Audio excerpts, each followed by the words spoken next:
నమస్తే, welcome to Suman TV. ఈ రోజు మనతో Vishnupriya test tube baby centre director, fertility specialist మరియు ప్రముఖ senior gynaecologist, IMA women's wing secretary మరియు మోనోపాజ్ స్పెషలిస్ట్ అయినటువంటి డాక్టర్ విష్ణుప్రియ గారు మనతో ఉన్నారు. నమస్తే మేడం. నమస్తే.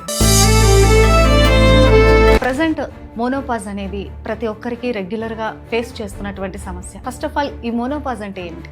మెనోపాజ్ అంటే లేడీస్లో మామూలుగా రెగ్యులర్గా పీరియడ్స్ ఉంటాయి కదా.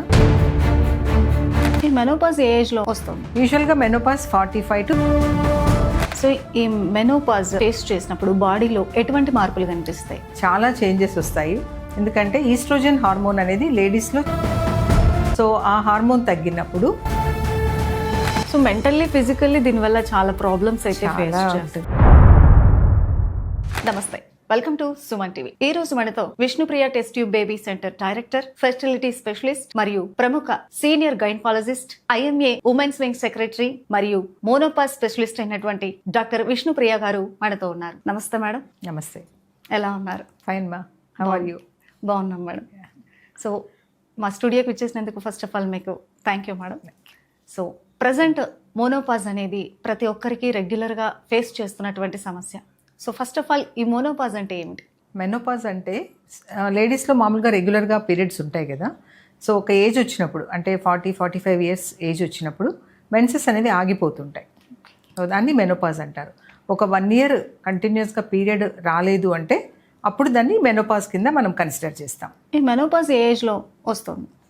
యూజువల్గా మెనోపాజ్ 45 to 50 ఇయర్స్ ఏజ్ మధ్యలో వస్తుంటుంది. కొంతమందికి కొంచెం అర్లీగా కూడా రావచ్చు. 40 ఇయర్స్ కూడా కొంతమందికి స్టాప్ అయిపోతుంటుంది. దీన్ని గుర్తించడం ఎలాగంటారు? మెనోపాజ్ కంటే ముందర పెరిమెనోపాజ్ పీరియడ్ అని ఒకటి ఉంటుంది. ఓకే. అది మెనోపాజ్ కంటే ఒక 10 ఇయర్స్ ముందు స్టార్ట్ అవుతుంది. అది పెరిమెనోపాజ్. అక్కడి నుంచి సిమ్టమ్స్ అనేవి స్టార్ట్ అవుతాయి అన్నమాట. అంటే కొంచెం పీరియడ్స్ ఇరెగ్యులర్ కావడము, కొంచెం బ్లీడింగ్ తగ్గడము, కొంచెం జనరల్ వీక్నెస్ ఫీల్ అవ్వడము, కొంచెం హెయిర్ లాస్ అవ్వడము, ఇవన్నీ స్లోగా స్టార్ట్ అవుతాయి. సో అది పెరిమెనోపాజ్ పీరియడ్. అక్కడనే మనము కనుక్కుంటే దానికి ట్రీట్మెంట్ కూడా అక్కడి నుంచే స్టార్ట్ చేయొచ్చు. ఈ మెనోపాజ్ని, పెరిమెనోపాజ్ని గుర్తించడం ఎలా? అంటే ఈ లక్షణాలు మాకు ఉన్నాయని తెలుసుకోవడం ఎలా? అది చాలామంది పేషెంట్స్ జస్ట్ ఇరెగ్యులర్ పీరియడ్స్ అనే వస్తారు. అది దాన్నే పెరిమెనోపాజ్ అంటాం మనం. ఎందుకంటే ఒక లేడీ పుట్టినప్పుడు, బేబీగా పుట్టినప్పుడు చాలా అండాశయాలు, మిలియన్స్ ఆఫ్ ఎగ్స్తో పుడతారు. ఓవరీస్లో అండాశయాలు చాలా ఎగ్స్ ఉంటాయి అన్నమాట, మిలియన్స్లో ఉంటాయి. అవి పెరిగే కొద్దీ తగ్గుతూ వస్తాయి. మెన్సెస్ స్టార్ట్ అయినప్పటి నుంచి ఒక్కొక్క నెల ఎగ్స్ రిలీజ్ అవుతూ ఉంటాయి. అలా అలా తగ్గుతూ వచ్చి ఒక ఏజ్ వచ్చినప్పుడు కంప్లీట్గా అయిపోతాయి. అప్పుడు మెన్సెస్ ఆగిపోతాయి అన్నమాట. సో అది మెయిన్గా, అందుకనే పీరియడ్స్ అనేవి ఇరెగ్యులర్ అవుతాయి. ఆ ఎగ్స్ తగ్గిపోయినప్పుడు ఈస్ట్రోజన్ హార్మోన్ అనేది తగ్గిపోతుంది. సో పీరియడ్స్ ఇరెగ్యులారిటీ అనేది స్టార్ట్ అవుతుంది. కొంతమందికి ఏమో కొద్దిగా బ్లీడింగ్ రావడం, స్కాంటీ ఫ్లో అంటారు, అలా వస్తుంటుంది. నెల అవుతారు కానీ కొంచెమే బ్లీడింగ్ అవుతుంటుంది. కొంతమందికి అలా ఉంటుంది. కొంతమందికి 1.5 మంత్కి, 2 మంత్స్కి పీరియడ్ రావడం, రాను 3 మంత్స్కి, 4 మంత్స్కి రావడం, ఆ తర్వాత కంప్లీట్గా స్టాప్ అయిపోవడం, ఇలాగా ప్రోగ్రెస్ అవుతూ ఉంటుంది అనమాట. సో ఈ మెనోపాజ్ ఫేస్ చేసినప్పుడు బాడీలో ఎటువంటి మార్పులు కనిపిస్తాయి? చాలా చేంజెస్ వస్తాయి. ఎందుకంటే ఈస్ట్రోజన్ హార్మోన్ అనేది లేడీస్లో చాలా ఇంపార్టెంట్ హార్మోన్. మన బాడీ ఫంక్షన్ అన్నిటికీ కూడా అది హెల్ప్ అవుతుంది. హెయిర్ నుంచి టో వరకు అన్నిటికీ యూజ్ అవుతుంటుంది అనమాట. సో ఆ హార్మోన్ తగ్గినప్పుడు ఈ మెయిన్ పీరియడ్స్ ఇరెగ్యులారిటీ ఒకటి చెప్పాను. అలాగే బాడీలో వెయిట్ పెరుగుతుంది. ఎందుకంటే ఈస్ట్రోజన్ అనేది మెటబాలిక్ హార్మోన్ అనమాట. మన బాడీలో డైజెషన్ కానీ, యాక్టివిటీకి కానీ అంతా అది మెయిన్ రీజన్. అది తగ్గిపోయినప్పుడు బాడీలో యాక్టివిటీ తగ్గిపోయి ఆటోమేటిక్గా వెయిట్ గెయిన్ వచ్చేస్తుంది. అదొకటి. తర్వాత హెయిర్లో కూడా చాలా చేంజెస్ వస్తాయి. స్కిన్లో చాలా చేంజెస్ వస్తాయి. కొల్లాజన్ అనేది ఉంటుంది, అది బాగా మన ఫర్మ్నెస్కి, స్కిన్ హెల్త్కి పనిచేసేది అనమాట. అది తగ్గిపోతుంది. సో దానివల్ల స్కిన్ అనేది రఫ్గా అయిపోవడము, కొంచెం పిగ్మెంటేషన్స్ రావడము, లూజ్ అయిపోవడము, రఫ్నెస్ రావడము, ఇలావన్నీ అవుతాయి. అలాగే హెయిర్ లాస్ ఒకటి చెప్పాను. అలాంటివి చాలా సిమ్టమ్స్ స్టార్ట్ అవుతాయి అన్నమాట. ఈ ప్రాబ్లమ్ని ఫేస్ చేస్తున్నప్పుడు లైంగిక సమస్యలు ఏమైనా ఉంటాయా? అది కూడా చాలా ఇంపార్టెంట్ క్వశ్చన్. చాలామందికి ప్రాబ్లం వస్తుంది, బట్ ఏమంటే వాళ్ళు చెప్పుకోలేరు. చాలామంది అది చెప్పడానికి సిగ్గుగా ఫీల్ అవ్వడము, బెరుకుగా, ఎవరి దగ్గర, ఈవెన్ డాక్టర్ దగ్గర కూడా చెప్పడానికి భయపడుతూ ఉంటారు. సో చాలా కామన్ అది లైంగిక సమస్యలు. ఎందుకంటే ఈస్ట్రోజన్ హార్మోన్ వెజైనా, అంటే మన ప్రైవేట్ పార్ట్స్ ఉంటుంది కదా, అక్కడ కూడా పనిచేస్తుంది.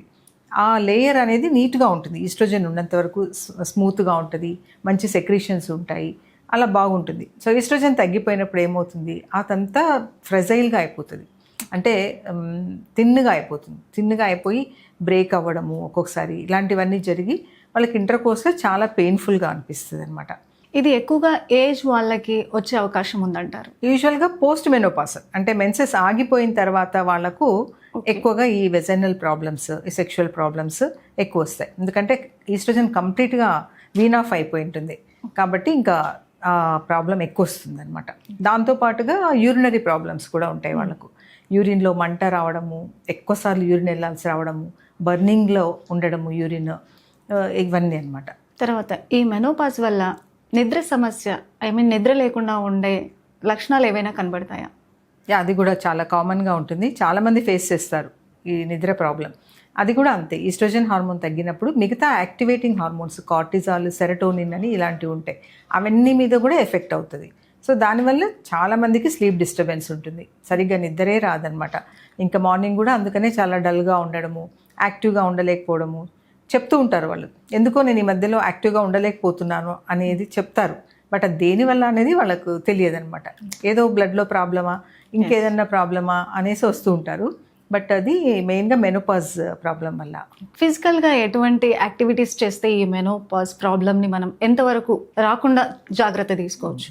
సో అందుకని 35 ఇయర్స్ వచ్చినప్పుడైనా కనీసం ఒక్కసారి జస్ట్ క్యాజువల్గా డాక్టర్ని కలవాలి ఒకసారి, అంటే జనరల్ హెల్త్ చెకప్ కోసం.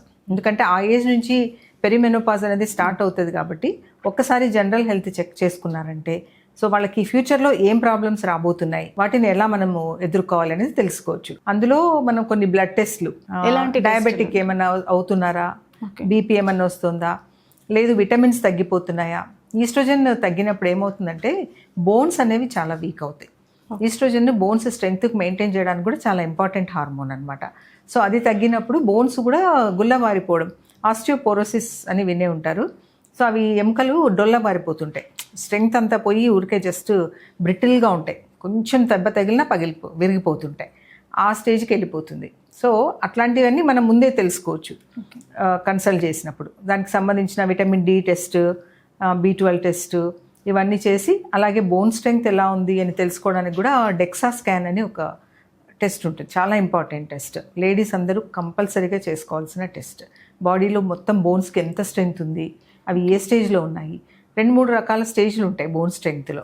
ఆస్టియోపీనియా అని ఉంటుంది, ఆస్టియోపోరోసిస్ అని ఉంటుంది, ఏ స్టేజ్లో ఉంది అని. ఆస్టియోపోరోసిస్ ఉందంటే చాలా సివియర్ అన్నట్టు, ఇంకా డేంజర్, అంటే వాళ్ళకి ఫ్రాక్చర్, ఇంకా ఇప్పుడో అప్పుడో ఫ్రాక్చర్ అవుతాయి బోన్స్ అన్న, ఆటోమేటిక్గానే ఫ్రాక్చర్ అవుతుంటాయి, కింద పడాల్సిన పని కూడా లేదు, ఆటోమేటిక్గా కూడా ఫ్రాక్చర్ అయిపోతుంటాయి. సో అది చాలా ఇంపార్టెంట్ అనమాట. సో అవన్నీ వస్తే మనం టెస్ట్ చేసి ఆ స్టేజ్లో ఉన్నారు అంటే ఏ స్టేజ్కి తగినట్టు ట్రీట్మెంట్ మనం స్టార్ట్ చేయొచ్చు. సో దట్ ఫ్యూచర్ కాంప్లికేషన్స్ అన్నీ వాళ్ళకు రాకుండా ఉంటాయి. అలాగే B12 హార్మోన్, అది కూడా చాలా ఇంపార్టెంట్, చాలా డెఫిసిట్ ఉంటుంది ఈ మధ్యలో, చాలామందికి చూస్తున్నాం. ఫుడ్ సరిగా తీసుకోకను, ఆ ఫుడ్ కూడా మనకి అంతా పొల్యూటెడ్ ఫుడ్స్ దొరుకుతున్నాయి, దానివల్ల కూడా అయి ఉండొచ్చు. B12 డెఫిషియన్సీ చాలా ఉంది, దానివల్ల ఈ నిద్ర రాకపోవడము, B12 చాలా వీక్నెస్ ఉండడము చెప్తూ ఉంటారు చాలామంది పేషెంట్స్. ఏంటో అప్పట్లాగా పని చేయలేకపోతున్నాం మేడం, చాలా వీక్గా ఫీల్ అవుతున్నాం, ఎప్పుడు రెస్ట్ తీసుకోవాలనిపిస్తుంది అని చెప్తుంటారు, కానీ అది దానికి కారణం ఏంటి అనేది తెలియదు వాళ్ళకి. ఎలాంటి డైట్ మెయింటైన్ చేయాల్సి ఉంటుంది మ్యామ్ ఈ మెనోపాజ్ ఫేస్ చేసినప్పుడు? డైట్, దాంతోపాటు ఈక్వల్గా ఎక్సర్సైజ్, రెండు ఈక్వల్ ఇంపార్టెంట్, ఉట్టి డైటే కాదనమాట. సో డైట్లో unhealthy diets, junk foods as usual avoid చేయాలి తప్పనిసరిగా. కాల్షియం రిచ్ ఫుడ్ బాగా తీసుకోవాలి, మిల్క్ కానీ, చియా సీడ్స్, లేదంటే ఫ్లాక్స్ సీడ్స్, మన మొరింగా అంటే మునగాకు, ఇవన్నీ న్యాచురల్ ఫుడ్స్ కాల్షియం కోసం. అలాగే సప్లిమెంట్స్ కూడా అవసరం అవుతాయి, మనం ఎంత తిన్నా కూడా ఫుడ్లో అంత సఫిషియెంట్గా తీసుకోలేము. సో సప్లిమెంట్స్, కాల్షియం సప్లిమెంట్స్ అవసరం అవుతాయి. అలాగే D3 విటమిన్ అనేది ఇంకా ద మోస్ట్ ఇంపార్టెంట్. మనం ఎక్కడ ఎండలో ఇప్పుడు అసలు వెళ్ళట్లేదు, ఆల్మోస్ట్ అందరు పొద్దున్న నుంచి రాత్రి వరకు ఇంట్లోనే ఉండిపోతున్నారు, లేదా ఆఫీసులో ఏసీలో ఉంటున్నారు. ఎండలో నడిచే వాళ్ళు చాలా తక్కువ, కాబట్టి ప్రతి ఒక్కరికి విటమిన్ D3 డెఫిషియన్సీ కనిపిస్తుంది అనమాట. సో అది టెస్ట్ చేసుకొని ఏ లెవెల్లో ఉంది ఆ విటమిన్ అని, దాన్ని బట్టి ట్రీట్మెంట్ ఉంటుంది. అలాగే ప్రోటీన్ రిచ్ ఫుడ్, అది కూడా చాలా ఇంపార్టెంట్. ఎందుకంటే మజిల్స్ మెయింటెనెన్స్, ఏజ్ పెరిగే కొద్ది ఏమవుతుంది, మజిల్స్ అనేవి చాలా వీక్ అయిపోతాయి. సార్కోపీనియా అంటారు. మసిల్స్ వాల్యూమ్ తగ్గిపోతుంది, లూజ్ అయిపోతుంది బాడీ. చూడండి ఎప్పుడైనా మీరు కొంచెం ఏజ్డ్ పర్సన్ చూసింటే 40-45 వాళ్ళకి ఆ మజిల్ స్ట్రెంగ్త్ తగ్గిపోయి లూజ్ అయిపోతుంది అంతా. ఓన్లీ ఫ్యాట్ ఉంటుంది ఎక్కువ. సో ఏ పని చేయలేరు, కొంచెం బరువు ఎత్తలేరు, కొంచెం 4 స్టెప్స్ ఎక్కలేరు, అట్లాగనమాట. ఇంకా కొంచెం సివియర్ అయిందంటే ఇంకా పడిపోతుంటారు ఊరికే, అంటే మజిల్లో బలం లేక పడిపోతుంటారు. సో అది వాటి మెయింటెనెన్స్ కోసం ప్రోటీన్ ఫుడ్ చాలా ఇంపార్టెంట్. తక్కువ ఏజ్ లో కూడా ఎక్కువ ఏజ్ వాళ్ళకి కనిపించడానికి ఇదొక కారణం. డెఫినెట్గా. సో ఈ మెనోపాజ్ ఉన్నప్పుడు మనకి మూడ్ స్వింగ్స్ ఎలా ఉంటాయి? మూడ్ స్వింగ్స్ అన్ని కూడా చాలా డిస్టర్బ్ అవుతాయి. అది కూడా మెయిన్గా మొత్తంగా ఈస్ట్రోజన్ హార్మోన్ వల్లనే, ప్రొజెస్ట్రాన్ హార్మోన్ రెండూ తగ్గిపోతాయి. సో మూడ్ అనేది మైండ్లో హార్మోన్స్ అన్నీ డిస్టర్బ్ అయిపోయి అసలు ఇంకా వాళ్ళు ఏం చేస్తున్నారో వాళ్ళకే తెలియనట్లు ఉంటారు. కొంతమంది సివియర్ స్టేజ్లో సడన్గా కోపం రావడము, సడన్గా ఏడుపు రావడము, సడన్గా కుంగిపోవడం, బాధతో ఇంకా ఊరుకురికేనే అనమాట. చిన్న మ్యాటర్కి ఇంట్లో వాళ్ళు ఏదో ఒక చిన్నది అన్నారన్నా ఇంకా సివియర్ డిప్రెషన్ లాగా వెళ్ళిపోతుంటారు. సో అదంతా మెయిన్ రీజన్ ఈ హార్మోన్ వల్లనే. సో దానికి కొన్ని రెమెడీస్ ఉంటాయి. కొంచెం మెడిటేషన్ చేయడము, సరిపోయినట్టు హార్మోన్ రీప్లేస్మెంట్స్ తీసుకోవడము, ఇవన్నీ ఫాలో అయినారంటే అన్ని ప్రాబ్లమ్స్ మనం ఈజీగా ఫేస్ చేయొచ్చు. ఓకే. ఇందులో మనము హాట్ ఫ్లాషెస్ అని కూడా ఒకటి విన్నాం. సో దాని గురించి కొంచెం.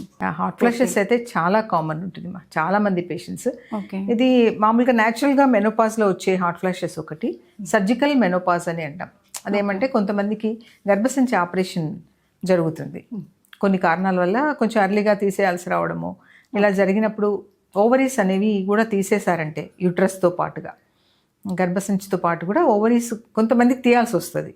చిన్న ఏజ్లో వాళ్ళకు యూజువల్గా ప్రిజర్వ్ చేస్తాం, ఓవరీస్ ఉంచితే హార్మోన్స్ కొంచెం ఉంటాయి వాళ్ళకు, కొద్ది ఏజ్ వరకు హెల్దీగా ఉంటారని.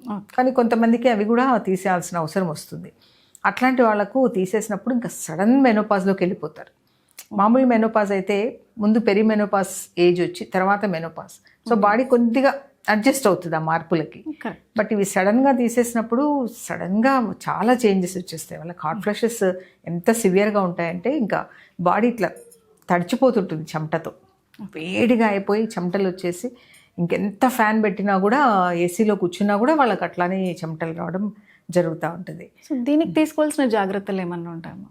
ఇంకా సర్జికల్ మెనోపాజ్లో మనము ఓవరీస్ రిమూవ్ చేసినాము అంటే వాళ్ళకు హార్మోన్ రీప్లేస్మెంట్ థెరపీ ఇవ్వాలి, ఈస్ట్రోజన్ రీప్లేస్మెంట్ ఇవ్వాలన్నమాట. కొద్ది రోజులైనా వాళ్ళకు అది ఇస్తే బాడీ దానికి స్లోగా ఆ హార్మోన్ చేంజెస్కి అడ్జస్ట్ అవుతుంది. సడన్గా తీసినప్పుడు ఉండే ప్రాబ్లమ్స్కి అదే హార్మోన్ రీప్లేస్మెంట్ థెరపీ చేయాలి. ఈ హార్మోన్ రీప్లేస్మెంట్ థెరపీని చేయడానికి ప్రాసెస్ ఏముంటుంది? అది కూడా అందరికీ ఇవ్వలేము. హార్మోన్ రీప్లేస్మెంట్ కూడా అంత ఈజీ కాదు, ఎందుకంటే ఈస్ట్రోజన్ హార్మోన్ కాబట్టి ఆ హార్మోన్ ఇచ్చినప్పుడు కొన్ని సైడ్ ఎఫెక్ట్స్ ఉంటాయి మళ్ళీ. కొంతమందికి బ్రెస్ట్ క్యాన్సర్ కూడా రావచ్చు ఈస్ట్రోజన్ హార్మోన్ ఎక్కువగా వాడినప్పుడు.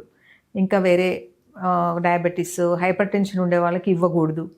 సో దానివల్ల ఏమంటే బ్లడ్ క్లాట్స్ ఫామ్ అవుతాయి ఈస్ట్రోజన్ హార్మోన్తో. సో అట్లా అందరికీ ఇవ్వలేము, వాళ్ళ కండిషన్ బట్టి ఎంత అవసరమో బట్టి అది కంప్లీట్గా డాక్టర్ సూపర్విజన్లోనే తీసుకోవాలి అనమాట. ఓన్లీ ఈస్ట్రోజన్ కాకుండా దాంతోపాటు యాంటీ ప్రొజెస్ట్రాన్ హార్మోన్ అనేది దానికి యాంటీగా ఉంటుంది. దాని నుంచి ఎక్కువ ప్రాబ్లమ్స్ రాకుండా కొంచెం ప్రొజెస్ట్రాన్ కూడా తీసుకుంటే ఈ ఎక్కువ సైడ్ ఎఫెక్ట్స్ రాకుండా ఉంటాయి. సో అందుకు అది డైరెక్ట్గా పేషెంట్ వాడడానికి ఉండదు. కంపల్సరీగా డాక్టర్ని కన్సల్ట్ చేసి ఎవరికి ఎంత అవసరము, అసలు అవసరమా లేదా, మిగతా రెమెడీస్తోనే తగ్గుతుందా అన్నీ ఎవాల్యుయేట్ చేసిన తర్వాతే అది తీసుకోవాలి హార్మోన్స్. తర్వాత ఈ ప్రాబ్లం ఉన్న వాళ్ళు ఫ్యామిలీతో ఉన్నప్పుడు కానీ లేదా బయట వర్క్ చేసుకునేటప్పుడు కానీ ఏవైనా కాంప్లికేషన్స్ ఫేస్ చేసే ఛాన్స్ ఉంటుందా? మెయిన్గా వర్కింగ్ ఎన్విరాన్మెంట్, ఎవరైనా వర్కింగ్ లేడీస్ వాళ్ళకి, ఎందుకంటే ఈ స్ట్రెస్ ఆల్రెడీ మెనోపాజ్తో చాలా స్ట్రెస్ అవుతూ ఉంటారు, అది తెలియని స్ట్రెస్ అవుతూ ఉంటుంది. దాంతోపాటు వర్కింగ్ ప్లేస్లో ఏమైనా ప్రెషర్స్ ఉన్నాయంటే, చాలా ఉంటాయి కదా టెన్షన్స్, ఇంకా మామూలుగా అస్సలు బేర్ చేయలేరు అనమాట వాళ్ళు. ఆ టెన్షన్స్ తట్టుకోలేక చాలామంది రిజైన్ చేసిన వాళ్ళని కూడా చూసాం మేము. ఆ 2 ప్రెషర్స్ తట్టుకోలేక జాబ్ వద్దు నాకు అనేసి. బట్ దానికి ఎందుకు ఇంత స్ట్రెస్ ఫీల్ అవుతున్నాను అనేది వాళ్ళు తెలుసుకోలేకపోయారు. సో ఈ మెనోపాజ్ ఎఫెక్ట్ ఇది అనేది వాళ్ళకి అర్థం అవ్వాలా, ఎందుకు అక్కడ సతాయిస్తున్నారు వాళ్ళు నన్ను అలా అనుకొని వాళ్ళు జాబే వదిలేస్తారు. అలా అవసరం లేదు. సో మెంటల్లీ ఫిజికల్లీ దీనివల్ల చాలా ప్రాబ్లమ్స్ అయితే తెలియని ప్రాబ్లమ్స్ అనమాట. దీనివల్ల మెనోపాజ్ వల్ల అనేది తెలుసుకోలేకపోతున్నారు చాలా మంది. సో ఈ మెనోపాజ్ ఫేస్ చేస్తున్నప్పుడు మనకు వెజనల్ ప్రాబ్లమ్స్ ఏవైనా కనిపిస్తాయి? ఇందాక చెప్పినట్టు సెక్షువల్ ప్రాబ్లమ్స్ చాలా ఉంటాయి వాళ్ళకు. ఆ వెజైనల్లో ఉండే లేయర్ అనేది చాలా థిన్ అయిపోవడం వల్ల ఇంటర్ కోర్స్ టైంలో చాలా పెయిన్ఫుల్గా ఉంటుంది వాళ్ళకు. లూబ్రికేషన్ ఉండదు, చాలా పెయిన్ఫుల్గా, కొంతమందికి బ్లడ్ కూడా వస్తుందన్నమాట అది చీలిపోవడం వల్ల. సో ఇలాంటి పేషెంట్స్కి మనం వెజనల్ క్రీమ్స్ ఉంటాయి, లూబ్రికేషన్ క్రీమ్స్ అని దొరుకుతాయి. సింపుల్, అవైతే జస్ట్ లోకల్ అనస్థెటిక్ లాగా పనిచేస్తాయి, అక్కడ నొప్పి లేకుండా చేస్తాయి. లూబ్రికెంట్ క్రీమ్స్ అంటాం. ఫస్ట్ అవి ట్రై చేస్తాము. వాటితో తగ్గట్లేదు ప్రాబ్లం అనుకుంటే ఈస్ట్రోజన్ హార్మోన్ ట్యూబ్స్ ఉంటాయి, సో అవి ట్రై చేస్తాం. సో వాటితో మంచిగా రిలీఫ్ అయితే బాగా వస్తుంది. కానీ అది కూడా డాక్టర్ సలహాతో మాత్రమే వాడాలి. డైరెక్ట్గా వాళ్ళు తీసుకొని యూజ్ చేస్తే కొన్ని సైడ్ ఎఫెక్ట్స్ వచ్చే ఛాన్సెస్ ఉంటాయి. సో అలాగే యూరినరీ ప్రాబ్లమ్స్ అనేవి కూడా చాలా కామన్గా వస్తుంటాయి పేషెంట్స్కి. యూరిన్ ఎక్కువసార్లు వెళ్ళాల్సి రావడము, కొద్దిగా రావడము. ఎందుకంటే హోల్ అనేది, యురత్రల్ హోల్ అని, యూరిన్ పాస్ చేసే హోల్ నారో అయిపోతుంటుంది. ఏజ్ పెరిగే కొద్ది సన్నగా అయిపోయి యూరిన్ ఫ్రీగా వెళ్ళదు, డ్రాప్స్గా రావడము, ఎక్కువసార్లు వెళ్ళాల్సి రావడము, పెయిన్ఫుల్గా ఉండడము, ఇవన్నీ ఉంటాయన్నమాట. సో వాటికి కూడా లోకల్గా క్రీమ్స్ ఫస్ట్ ట్రై చేయొచ్చు. ఇప్పుడు మనం చూసుకుంటే చిన్న ఏజ్ వాళ్ళు పెద్ద ఏజ్ వాళ్ళని సంబంధం లేకుండా గర్భాశయ క్యాన్సర్ చాలా ఎక్కువ మంది ఫేస్ చేస్తున్నారు. అసలు దీనికి ప్రాబ్లం ఏమంటారు? గర్భాశయ క్యాన్సర్ అంటే యూట్రైన్ క్యాన్సర్, సర్వైకల్ క్యాన్సర్ లేదా ఓవెరియన్ క్యాన్సర్, ఈ మూడు. సో ఎక్కువగా కామన్ అనేది సర్వైకల్ క్యాన్సర్. సో దాని తర్వాత ఓవేరియన్ క్యాన్సర్, ఆ తర్వాత యూట్రైన్ క్యాన్సర్ మనం ఎక్కువ చూసేదన్నమాట. సో మిగతా వాటిని ప్రివెంట్ చేయలేము మనము. బట్ సర్వైకల్ క్యాన్సర్కి మాత్రం వ్యాక్సిన్ వచ్చింది, హెచ్పివి వ్యాక్సిన్ అంటారు. సో ఈ వ్యాక్సిన్ తీసుకోవడం ద్వారా మనము అది రాకుండా అవాయిడ్ చేయొచ్చు. ఇంకొక టైప్ ఆఫ్ భయాలు కూడా ఉంటాయి మేడం, వ్యాక్సిన్ తీసుకుంటే ఏమవుతుందో అనే ఒక రకమైన అపోహలలో కూడా ఉంటారు. సో వాళ్ళకి మనం దీని గురించి చెప్పాలి అని అంటే సో మీరేం చెప్తారు? ఈ వ్యాక్సిన్ తీసుకోవడం వల్ల యాజ్ ఎ లేడీస్కి వాళ్ళకి ఎటువంటి దీనివల్ల లాభం చేకూరుతుంది? వచ్చి చాలామంది అడుగుతుంటారు, వ్యాక్సిన్ ఉందా, తీసుకోవచ్చా అని అడుగుతారు. లేదా మేము అడ్వైస్ చేస్తాం కొంతమందికి, ఇప్పించండి మీ పాపకి అని చెప్పి అట్లా. బట్ అడుగుతారు, ఏమి కాదా, ఈ వ్యాక్సిన్ తీసుకుంటే ఏమి కాదా, ఒక గ్యారెంటీ ఇవ్వాలన్నమాట వాళ్ళకు. సో దాంతో ఏదొచ్చినా, ఆ టైంలో ఏదొచ్చినా ఇంక ఈ వ్యాక్సిన్ వల్లనే అని ఫిక్స్ అయిపోతారు వాళ్ళు. సో దాన్ని తీసుకున్నాము, ఇది వచ్చింది అనేసి భయపడుతుంటారు. బట్ ఏమీ ప్రాబ్లం రాదు వ్యాక్సిన్ వల్ల. చాలామంది, లక్షల మంది తీసుకుంటున్నారు కదా, ఎవరికి ఏమీ ప్రాబ్లం లేదు. ఈ పెరోమెనోపాజ్ దశలో మేడం ప్రెగ్నెన్సీ కన్సీవ్ అయ్యే ఛాన్సెస్ ఎంతవరకు ఉంటుంది? యూజువల్గా మెనోపాజ్లో అయితే ఇంకా ప్రెగ్నెన్సీ రాదు, ఎందుకంటే కంప్లీట్గా ఎగ్స్ అన్నీ అయిపోయి ఉంటాయి కాబట్టి. మెనోపాజ్ అయిందంటే నో ఛాన్సెస్ ఆఫ్ ప్రెగ్నెన్సీ. పెరిమెనోపాజ్లో అంటే అరౌండ్ 35 years క్రాస్ అయిన వాళ్ళకు స్లోగా ఎగ్స్ అనేవి తగ్గిపోతూ ఉంటాయి, స్టార్ట్ అవుతాయి. Decline of number and quality of eggs కూడా తగ్గిపోతాయి. మనకి ఎలా ఏజ్ అవుతుందో ఎక్స్టర్నల్గా కనిపిస్తుంది మనకు, ఇంటర్నల్గా ఆ ఓవరీస్లో ఉండే ఎగ్స్ కూడా క్వాలిటీ తగ్గిపోతాయి అన్నమాట. సో ఆ 35 years దాటిన వాళ్ళు చాలా అలర్ట్గా ఉండాలి. ప్రెగ్నెన్సీ కావాలి అనుకుంటే ఎవరైనా కూడా బిఫోర్ 35 ప్లాన్ చేసేసుకోవాలి. అదర్వైజ్ ఎగ్స్ తగ్గిపోవడము, వాటి క్వాలిటీ తగ్గిపోవడం వల్ల ప్రెగ్నెన్సీ రాకపోవడము, వచ్చినా కూడా ఎక్కువగా అబార్షన్స్ అవ్వడము, బేబీస్ సరిగా పుట్టకపోవడము, కొన్ని జెనెటికల్ ప్రాబ్లమ్స్, డౌన్ సిండ్రోమ్ అని, ఎడ్వర్డ్ సిండ్రోమ్ అని, ఇట్లాంటి జెనెటికల్ ప్రాబ్లమ్స్తో మందమతులుగా అంటారు కదా బేబీస్, అలా పుట్టే ఛాన్సెస్ ఎక్కువ ఉంటాయి అన్నమాట. సో వాళ్ళు ఎర్లీగా ప్లాన్ చేసుకోవడమే ఆల్వేస్ బెస్ట్. ఇలాంటి వాటికి మన దగ్గర ఎటువంటి ట్రీట్మెంట్స్ ఉన్నాయి? సో ఎగ్స్ తగ్గిపోయాయి అనుకోండి, కంప్లీట్గా ఎగ్స్ లేవు వాళ్ళకి, మెన్సెస్ అయితే అవుతూ ఉంటారు, కొంచెం ఈస్ట్రోజన్ హార్మోన్ అనేది ఉంటుంది కాబట్టి మెన్సెస్ వరకు వస్తుంటాయి, కానీ ఎగ్స్ ఉండవు. చాలామంది పేషెంట్స్ అనుకుంటారు, మెన్సెస్ అవుతున్నాయి కదా, నాకు ఎందుకు ప్రెగ్నెన్సీ రావట్లేదు అనుకుంటారు. నేను ఎగ్స్ తగ్గిపోయి ఉంటాయి. సో వీళ్లకు ఐవీఎఫ్ టెక్నాలజీతో ప్రెగ్నెన్సీ రావడానికి ఛాన్సెస్ ఉన్నాయి. అంటే డోనర్ ఎగ్స్ తీసుకోవాల్సి వస్తుంది. వాళ్ళ సెల్ఫ్ ఎగ్స్ రావు, డోనర్ దగ్గర నుంచి, ఒక హెల్దీ డోనర్ దగ్గర నుంచి, ఒక యంగ్ డోనర్ దగ్గర నుంచి ఎగ్స్ తీసుకుంటాం. తీసుకొని వీళ్ళ హస్బెండ్ సెమెన్తో కలిపి ఎంబ్రియో తయారవుతుంది, మెషిన్లో తయారవుతుంది ఎంబ్రియో, ఎక్సీ మెషిన్ అని, అందులో ఎంబ్రియో తయారవుతుంది. ఆ ఎంబ్రియో మళ్ళీ వీళ్ళ యూట్రస్లో పెట్టచ్చు, నార్మల్ ప్రెగ్నెన్సీ లాగా క్యారీ అవుతుంది అది. అది ఒక ఛాన్స్. తర్వాత మరీ తక్కువ ఎగ్స్ ఉన్నాయనుకోండి, ఒకటో రెండో ఫ్యూ ఎగ్స్ ఉన్నాయంటే వాళ్ళు పర్టికులర్గా మా ఎగ్స్తోనే, అంటే వాళ్ళకు సాటిస్ఫాక్షన్, మా ఎగ్స్తో వస్తే మా బేబీ అనే ఫీలింగ్, అట్లాంటి వాళ్ళకు కొన్ని జెనెటికల్ టెస్ట్ చేస్తాం. ఆ ఎగ్ బయటకు తీసినప్పుడు వాటికి కొన్ని జెనెటికల్ టెస్ట్ చేస్తాం. అంటే ఈ బేబీకి పర్టికులర్ పుట్టబోయే బేబీకి జెనెటికల్ ప్రాబ్లమ్స్ వచ్చేది ఏమైనా ఉందా అని పీజీటీ టెస్ట్ అంటారు. ఆ టెస్ట్ చేస్తే తెలిసిపోతుంది, ఎంబ్రియో లెవెల్లోనే మనకు తెలిసిపోతుంది దీనికి ఏమైనా జెనెటిక్ ప్రాబ్లమ్స్ వస్తాయా. సో అలాంటివి ఏమి లేవు అనుకుంటే ఆ సింగిల్ ఎగ్ అయినా కూడా వాళ్ళకు మనము యూట్రస్లో పెట్టేస్తే సక్సెస్ అయ్యే ఛాన్సెస్ ఉంటాయి. ఇంకా అలాంటి ప్రాబ్లమ్స్ ఉన్నాయి అని తెలిసినప్పుడు, ఒకవేళ జెనెటిక్ ఇష్యూస్ రాబోతున్నాయి బేబీకి అన్నప్పుడు మనం డిస్కార్డ్ చేసేస్తాం. సో వాళ్ళకి ఇంకా కంపల్సరీగా డోనర్ ఎగ్ ఆప్షన్కే వెళ్ళాల్సి వస్తుంది. మీరు ఐవీఎఫ్ స్పెషలిస్ట్ అనే తెలుసుమా? సో ఎన్ని కేసులు ఇలాంటివి మీరు చేస్తున్నారు? చాలానే చేస్తామా, థౌజండ్స్లో. ఇప్పుడులో ఎక్కువ అయిపోయింది.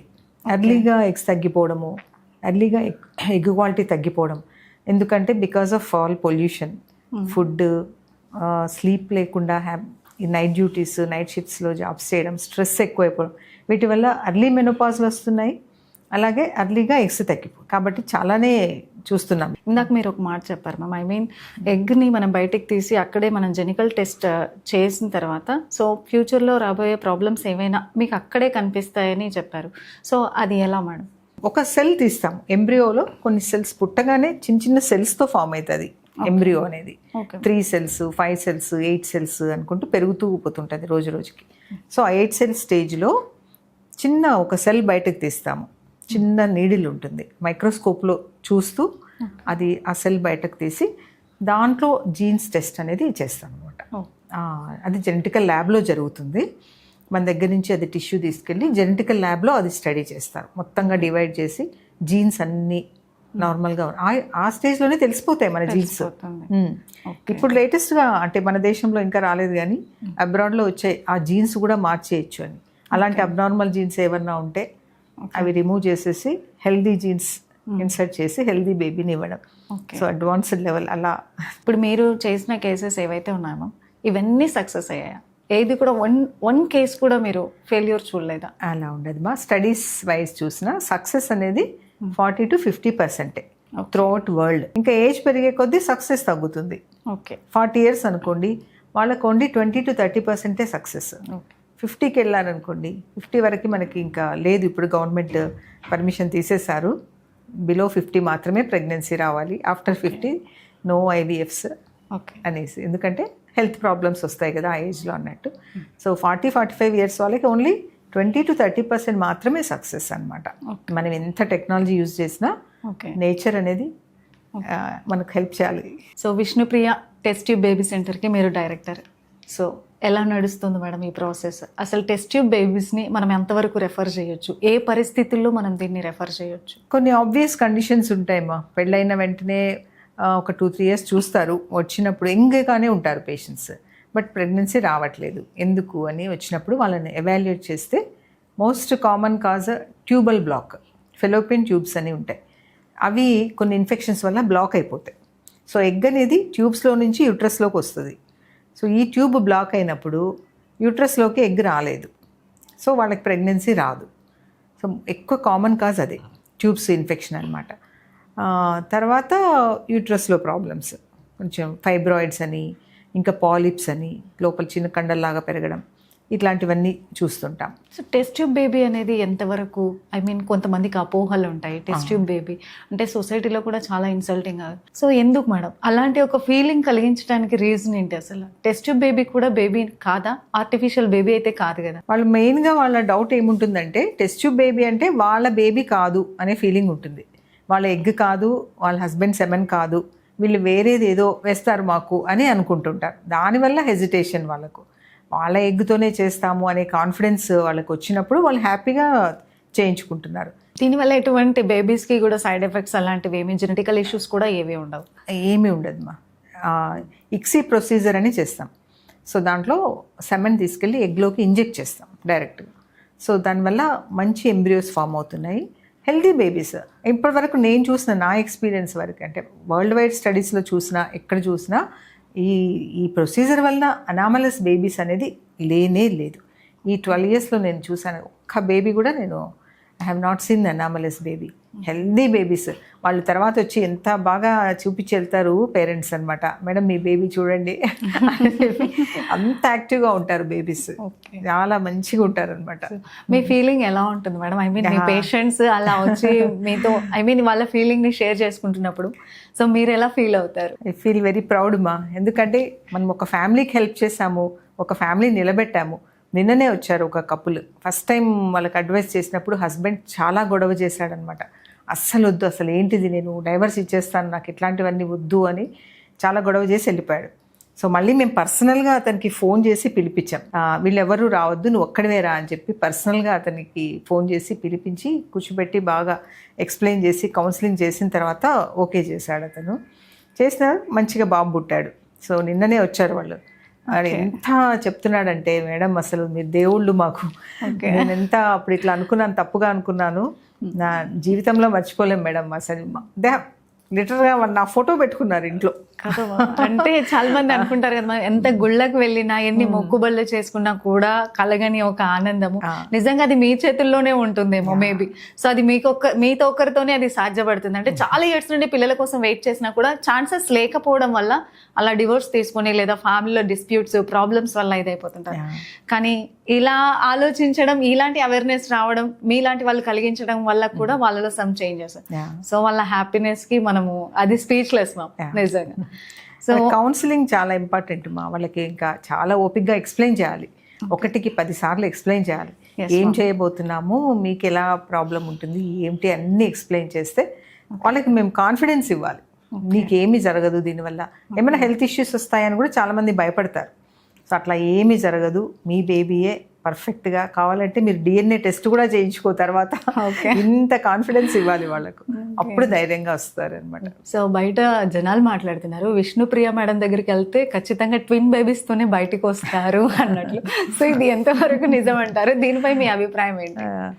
యూజువల్గా అందరూ ప్రెగ్నెన్సీ కావాలని వచ్చే వాళ్ళే ఎక్కువ ఉంటారు మా. సో వాళ్ళకి కొన్ని మెడిసిన్స్ ఇవ్వాల్సి వస్తుంది. న్యాచురల్ ప్రెగ్నెన్సీకి ట్రై చేసినప్పుడు ఓ డ్రగ్ ఇస్తాము, ఓవ్యులేషన్ ఇండక్షన్ని, క్లోమిఫెన్ అంటారు లేదా లెట్రజోల్ అంటారు. వీటి ఇచ్చినప్పుడు ఒక 2 eggs వస్తాయి. మామూలుగా న్యాచురల్గా ఎవ్రీ సైకిల్లో 1 ఎగ్గే వస్తుంది. మనం ఒక మెడిసిన్ యాడ్ చేసినప్పుడు 2 eggs వస్తాయి. సో అవి 2 కన్సీవ్ అయిపోయి కొంచెం ఆ ఇన్సిడెన్స్ ఎక్కువ ఉంటుంది, బట్ పేషెంట్స్ చాలా హ్యాపీగా ఉంటారు. అంటే మేము 1 baby అడిగితే మీరు 1+1 ఆఫర్ కింద 2 babies ఇచ్చేస్తున్నారు. చాలా హ్యాపీగా ఉంటారు వాళ్ళు, ఒకేసారి పని అయిపోతుంది. కానీ ఇంకొన్ని సందేహాలు పేషెంట్స్కి ఇంకా ఏవైనా మీ ద్వారా ఇలాంటివి నివృత్తి చేసుకోవాలనుకుంటే మన హాస్పిటల్స్, సో మన సెంటర్స్ ఎక్కడున్నాయో ఒకసారి మా సుమన్ టీవీ ప్రేక్షకులకు ఒకసారి చెప్పండి. మెయిన్ పిల్లలు కావాలనుకునే దంపతులందరికీ కూడా Vishnupriya test tube baby centre 12 years నుంచి రన్ చేస్తున్నాము with all success and healthy babies. So Gayatri ఎస్టేట్లో ఉందమ్మా ఇది, విశ్వభారతి హాస్పిటల్ లైన్లో ఆపోజిట్ SBI ఉంటుంది Vishnupriya test tube baby centre. నేను మీకు నా ఫోన్ నంబర్స్, హాస్పిటల్ అడ్రస్ అంతా ప్రొవైడ్ చేస్తాము. సో చాలా విషయాలు మీరు మాతో మాట్లాడారు మేడం. ఇప్పుడు మెయిన్ మనకి సమస్య మెనోపాజ్. సో ఈ మెనోపాజ్ గురించి అంటే డిఫరెంట్ టైప్స్ ఆఫ్ బాడీస్, ఒక్కొక్క బాడీకి సంబంధించి ఒక్కొక్క సమస్య, అందరివి ఒకే రకమైన సమస్యలు అయితే ఉండవు. సో ప్రతిసారి ఈ డౌట్స్ని మనం క్లారిటీ చేసుకోవాలి అంటే డిఫరెంట్ ఆన్సర్స్ వస్తాయి. సో ఏదైనా కానీ ఖచ్చితంగా డాక్టర్స్ని మనం కన్సల్ట్ అవ్వాలి, ఆ క్లారిటీని తీసుకోవాలి. సో ఇలాంటి వారు సంథింగ్ ఒకవేళ వీటికి సంబంధించిన ప్రాబ్లమ్స్ గురించి ఆ క్లారిటీ కోసం మెయింటైన్ చేయాలి అంటే, సో దీనికోసం మీరు ఏమైనా ప్లాట్ఫామ్ని క్రియేట్ చేశారా? ఈ మధ్యలోనే ఒకటి స్టార్ట్ చేస్తున్నామ్మా, సంపూర్ణ స్త్రీ అనే పేరుతో మెనోపాజ్ గురించి కంప్లీట్గా డీటెయిల్స్ వెబినార్ ద్వారా, వాట్సాప్ కోర్సెస్ అని ఉంటాయి, అలా కోర్సెస్ ద్వారా కొన్ని కండక్ట్ చేస్తున్నాం.